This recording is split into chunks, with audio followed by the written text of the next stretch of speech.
but I don't have any insights into the thinking behind particular line items, other than the detail of the line items themselves.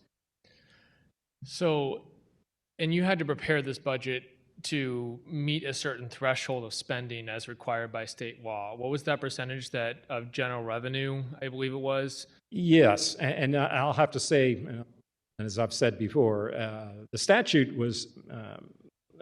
wasn't clearly written.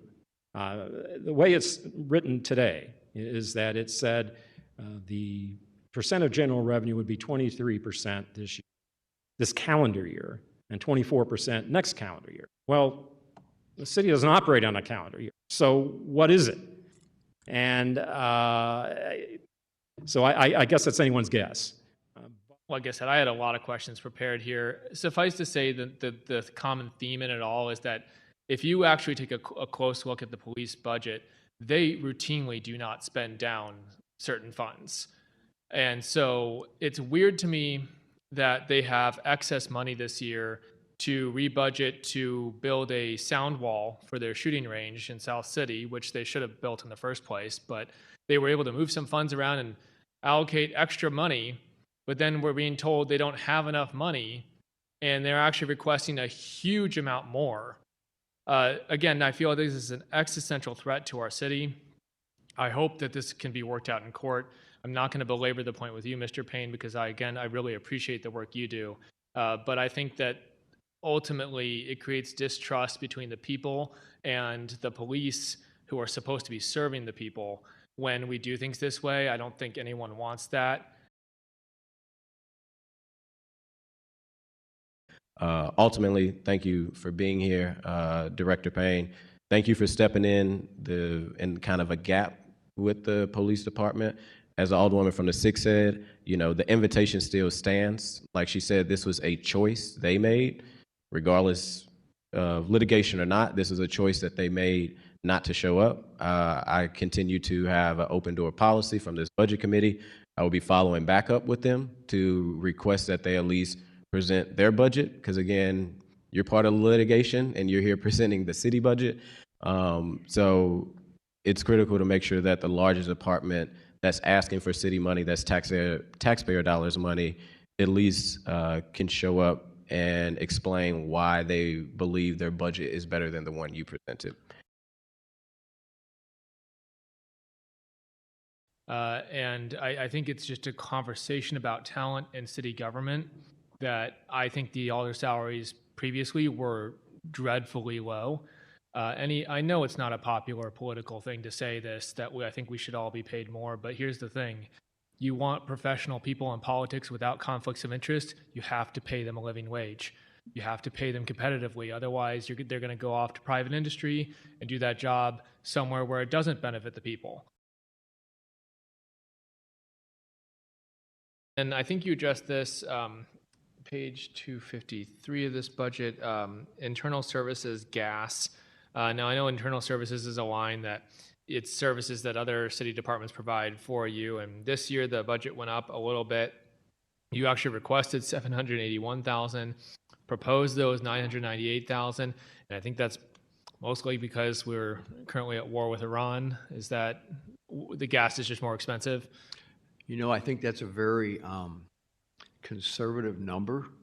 The 900,000 with the cost of fuel, and we use a lot of fuel. The last time we had a big bump in fuel cost, I want to say was 2010. We went up substantially, and back then our fuel allowance was closer to $1 million. And based on the fuel cost today, diesel and gas, and we use a lot of diesel. Yeah. And if you've seen just the cost at the pumps now, diesel's going at $10 a gallon. It's almost doubled. So I think that's going to be a very tough number to keep on target, if you will. What's the size of the tank on one of the large trucks? On most of our trucks? Yeah. Minimum 50 gallons. So so at $10 a gallon. Yeah.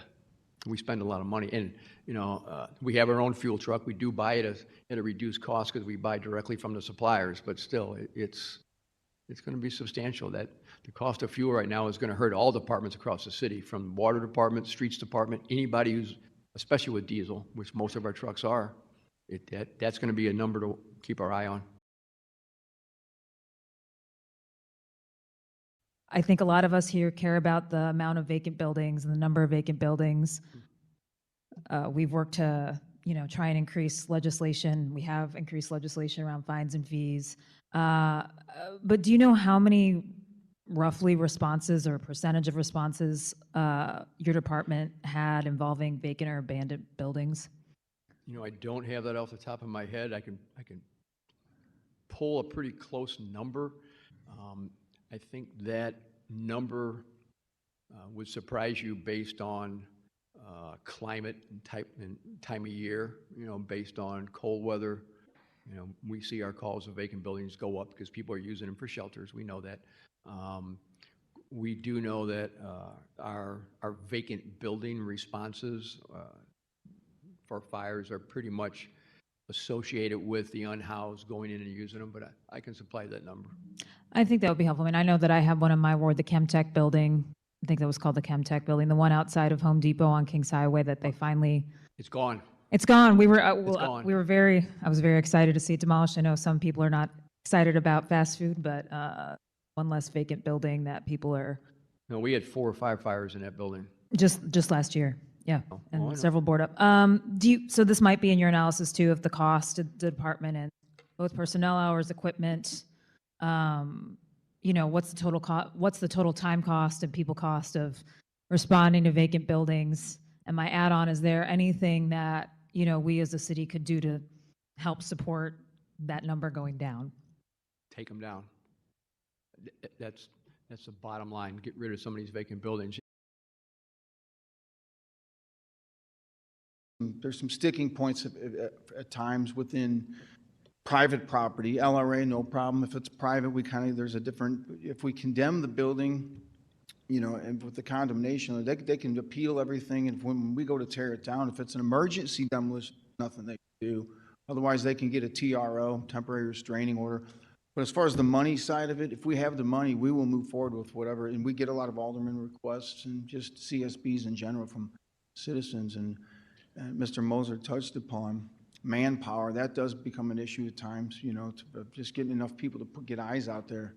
Because we have, in personnel directors past, petitioned them to increase sort of the minimum salary that we would hire what we call senior plan examiners. These are licensed architects and engineers who would work for the building division to approve or deny construction documents, building permits.